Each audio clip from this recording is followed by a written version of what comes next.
તો આ ગાદીના વિવાદથી જૂનાગઢનું નામ ખરાબ થયું હોવાની પૂર્વ ડેપ્યુટી મેયર ગિરીશ કોટેચાએ કરી વાત. ગિરીશ કોટેચાએ કહ્યું કે ભગવા કપડાં સંતોએ પહેરેલા હોય એટલે ભક્તો તેમને પગે લાગે. બંને સંત મહેશગીરી અને હરિગીરી બાપુએ બ્રહ્મલીન તનસુખગીરી બાપુના પરિવારજનો સાથે મુલાકાત કરવી જોઈએ અને આ વિવાદનો અંત લાવવો જોઈએ. હાલ બ્રહ્મલીન તનસુખગીરી બાપુ પાછળ ભજન અને ભંડારા કરવાનો સમય છે. અંબાજી ગાદી વિવાદને લઈને ગિરીશ કોટેચાએ આ વિવાદને દુર્ભાગ્યપૂર્ણ ગણાવ્યો અને કહ્યું કે બંને બાપુએ તનસુખગીરી બાપુના પરિવાર સાથે બેસીને આ વાતચીત અને આ મામલાનો ઉકેલ લાવવો જોઈએ. તમે સંતો છો, તમને પગે લાગવા શિવરાત્રીના મેળામાં 15 લાખ માણસ આવે જ ને, એ બપોરે 2 વાગે પલોઠી વાળીને બેસી જાય ને તો રાતના 12 વાગે રવેડી નીકળે ને ત્યારે એ દર્શન કરવા આવે.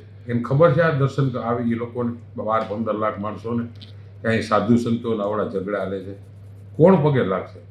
તમને ભગવા કપડાં પહેર્યા જ ને એના માટે બધા માનપાન આપે છે, પગે તમને એના માટેથી ને લાગે છે.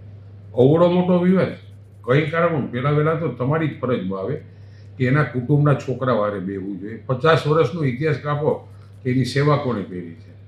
તનસુખગીરી બાપુ વયા ગયા પછી ભવનાથમાં હરેક જગ્યાએ ભંડારા થવા જોઈએ.